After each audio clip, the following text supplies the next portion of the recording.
Welcome back. My grandfather-in-law needs a floor jack, so I got him this one and figured I'd do an unboxing video and review for you. I've had great experience with the jacks at Harbor Freight, which I'm sure everyone has an opinion on, but I figured if you're interested in this, let's do an unboxing together. We'll go over the specs and an initial review. Let's get started.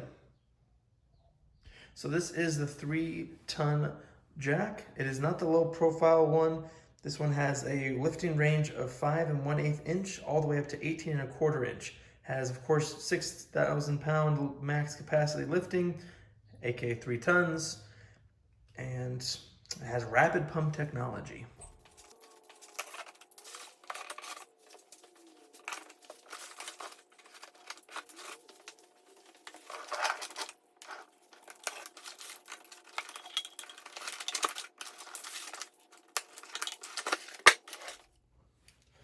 Looks like the handle comes in 2 pieces. We have some knurling here at the top, which is nice. And then here's the bottom half, obviously because it's matted, so it won't hit your car or any of the paneling.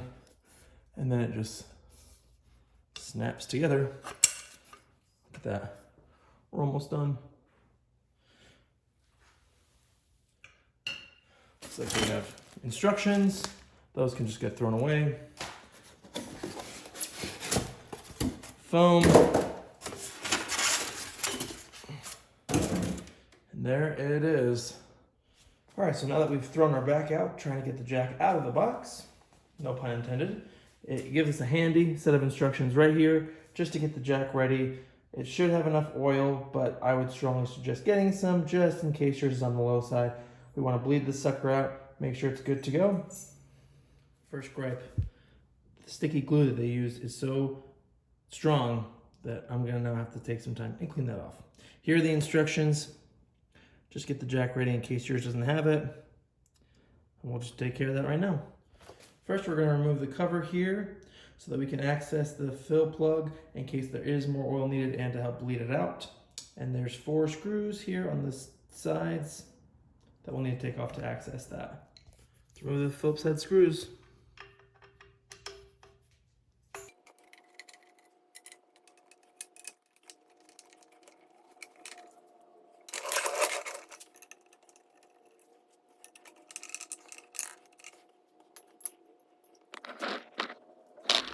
We now insert the handle.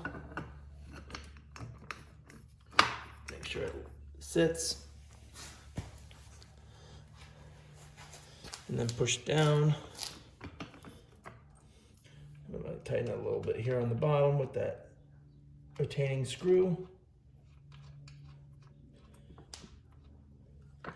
Make sure, you'll see underneath here, there's a nut that you do have to loosen. This is the retaining screw that keeps the handle inside here. So if you can't insert the handle, doesn't feel like it's engaging, make sure to loosen that and then put it in, adjust the handle, and then I like to just have it hand tight. Now we want to open the release valve, and that comes by turning this handle counterclockwise, so to the left. Now let's remove the stop between the handle and the jack. Just put a screwdriver underneath, push the handle down here, and pry up. Now your handle should extend up. Don't adjust anything, but if we need to add oil, we're gonna do it here. Well, let's see how the oil level is. Shouldn't need to add any since it's brand new, but might as well verify.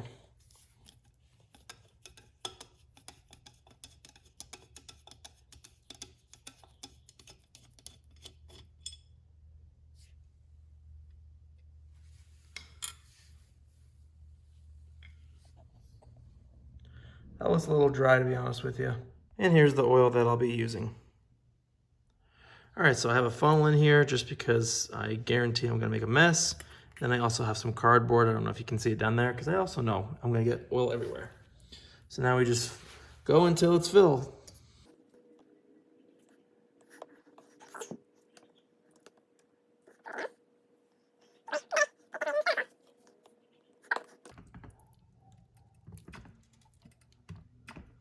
Little spill over. And while you're pumping with one hand to help release the air bubbles, Put the other hand on here in the saddle to give it a little bit of pressure to work against. Hard to tell the difference, but now we're looking a lot better. Now with enough oil, should be about 1/4 inch below the plug. We just want to give it a couple pumps just to get any air bubbles out. And now we can put the cover screw back on, if I can find it.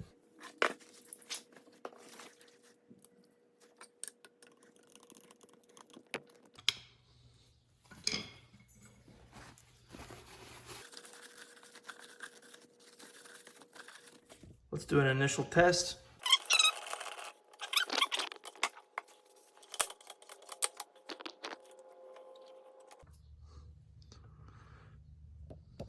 And once we've ensured that everything is working properly for the jacking, now we can put this cover plate back on since we won't be needing to adjust the oil level. And double check that there's no leaks here on this fill plug. There's a little O-ring on there, so just make sure that's clamped down tight. Let's address this. This is annoying. Gugon is your friend for getting off stickers.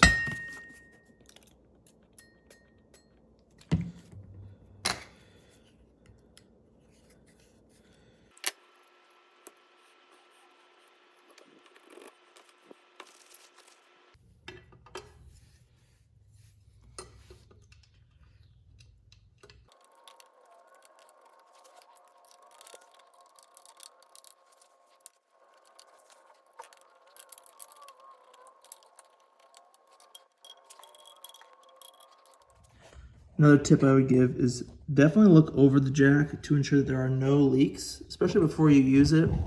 One place I actually have seen leaks before are here by the pistons. So I don't see, looks good right now. Obviously the fill screw, that's just some grease there. But keep an eye on any leaking hydraulic fluid because that will compromise the safety of this. And then I would snug down that bolt there so that the handle is firmly fastened. And let's just tighten it up a little bit.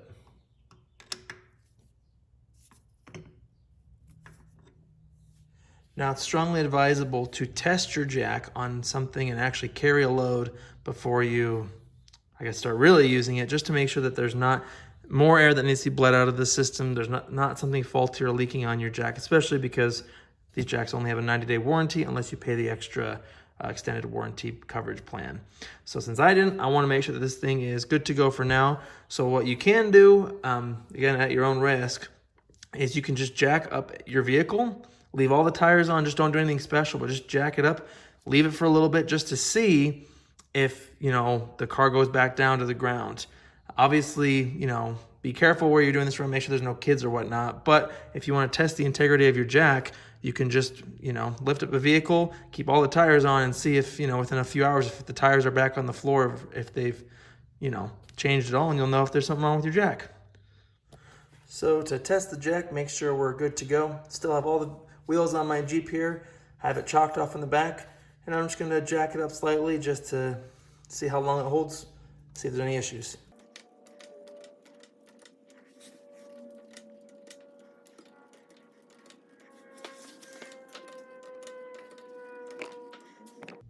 Tires off the ground.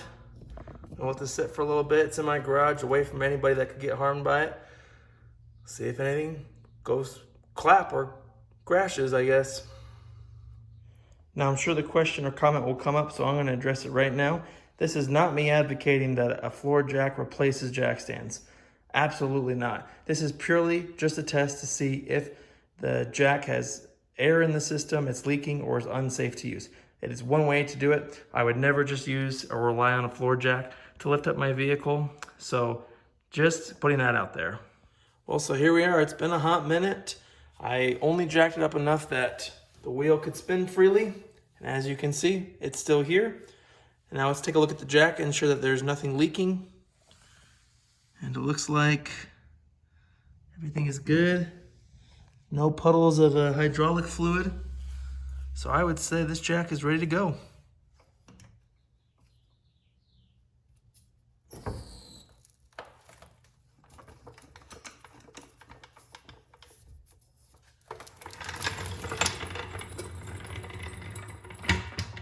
And just one more thing to add an extra layer of safety, I'm gonna add this rubber puck here, just because metal on metal, like the metal on the saddle and something underneath your car is actually a bit slippery.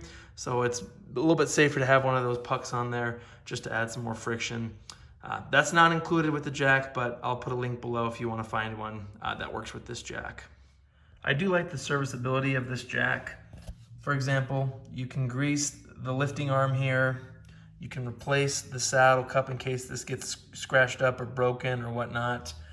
You can obviously take off the wheels, lubricate them. You can see here there's a little snap ring right there. So overall, pretty, it should treat you pretty well if you treat it well. So let's check some specs here. So at resting position, yeah, it does sit about 5 1/4 inches flat. So just make sure that if you're getting this for your car, there's enough clearance there for it to fit underneath. Let's see how many pumps it takes to get to the top. 1 full pump, 2, 3, 4, 5, 6, 5.5. So 5.5 pumps to get to the max height. Let's see how that equates to. I would say that's about 18.5.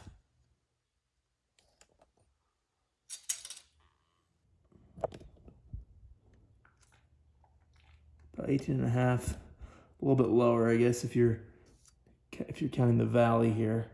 But I'm gonna go up to the top point there. So it's about 18 1/4, but 18.5. So here's the jack. It runs usually $140, but it was actually on sale for $100. And I think it'll serve him really well. 3 ton. He said he only wanted a ton, but obviously this will definitely take care of a lot of things. He's a snowmobile rider, so hopefully this will help do those repairs and things like that, and who knows, even work on his car. So overall, a good deal. I know there's some strong feelings about things like this from Harbor Freight, but I guess my own ideology is this is purely just for getting the vehicle up in the air, so you shouldn't even be underneath it. So if it does fail, it I guess would just be out. You'd be out that money. Where I'd spend the extra money is jack stands. Again, this is just my personal philosophy. You do whatever you want. If you want to spend the money on a more expensive floor jack, you go for it. And honestly, sometimes even at yard sales, you can find pretty good deals, and on USA made, older style, even Snap-on, those fancy brands. So hope the video was helpful. If you have this jack or have any positive or negative experiences, put them below, because I believe that helps add value and helps other folks know and be more informed when they make a decision, especially an expensive decision like a floor jack. So thanks for watching, and I will catch you in the next video. And here's everything you need. Box cutter. You'll need a Phillips head screwdriver, 11/16 wrench, flathead screwdriver, funnel, and some hydraulic oil. As a heads up, this bolt is 11/16. Now, if you don't have a small enough funnel to reach down, what you can do is use some tin foil, shape it in the, the funnel direction and size you need, and therefore you have a cheap homemade funnel that'll work every time. If you've seen my video on how to change the oil on a compressor, I'll link that above. You can check out how I did that. Or you can use a straw, you can use cardboard, whatever works for you.